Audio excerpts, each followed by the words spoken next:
Hi, this is Jerry. I've got a question for you. Have you ever known someone who worked hard, did everything right, and yet never seemed to get ahead? Why does this happen? Welcome to Proverbs 13:23. Proverbs 13:23 is a powerful reminder that poverty isn't always caused by laziness or a lack of opportunity. King Solomon acknowledges that some people work hard and yet suffer because of injustice. At the same time, he reminds us that God sees every circumstances and values righteousness above wealth. Sometimes life is not always fair. King Solomon observed that many poor people possess land capable of producing abundant harvest. They had the ability, the determination, and the willingness to work.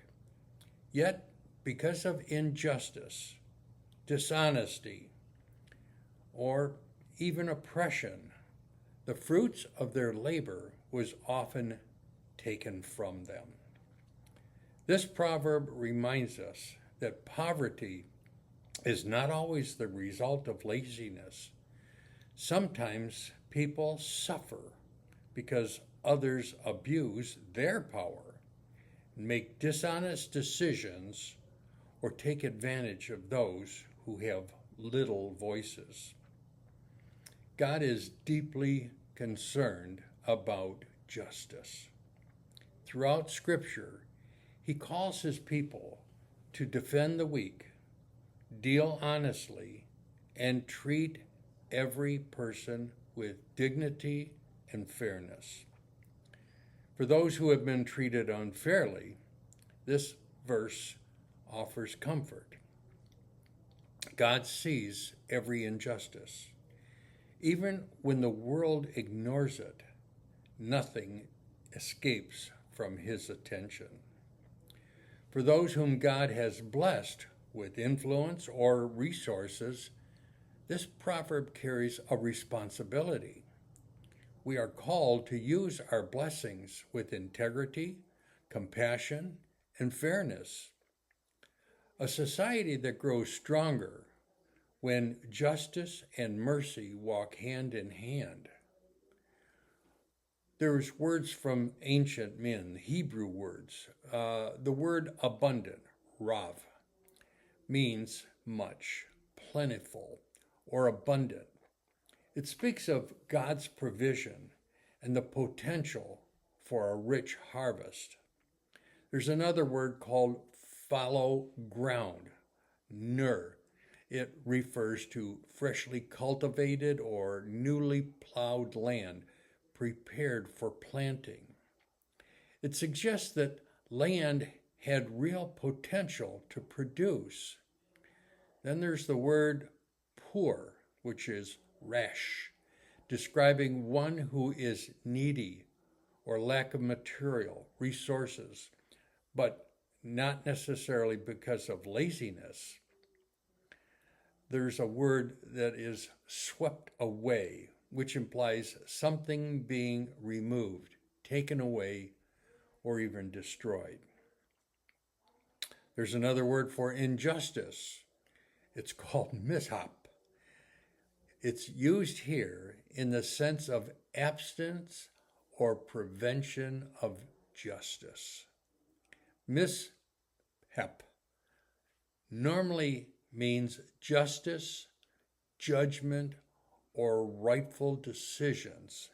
And King Solomon warns of the tragedy that occurs when true justice is ignored or even corrupted. Now, how does this apply to us today? God calls his people to be fair, to have fairness about them. Fairness in business, in other words, be honest. In leadership, be impartial. In the workplace, treat others with dignity. Even in our families, to be fair and compassionate. As followers of Christ, we should never use our position to take advantage of another person. Instead, we should be known for integrity, generosity, and mercy. Now, we may not be able to correct every injustice in the world, but we can make sure justice begins with us. Now, here's one thing I'd like you to remember. God values justice wherever. Wherever He has placed you, let fairness and honesty and compassion guide every decision that you make. Now, someone once said, character is doing the right thing even when no one is keeping score. Well, let me tell you, God is always keeping score, not to condemn us, but to encourage us to live with integrity. Now, let me leave you with this closing thought. The Lord sees every act of honesty and every act of injustice. He cares for those who are overlooked, and He calls His people to reflect His righteousness in every area of life.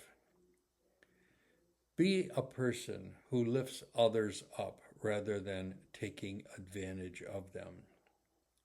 In doing so, you reflect the heart of God. So live with the wisdom of Proverbs. Now, this verse will be on the screen. Read it out loud if you can, and have a great day.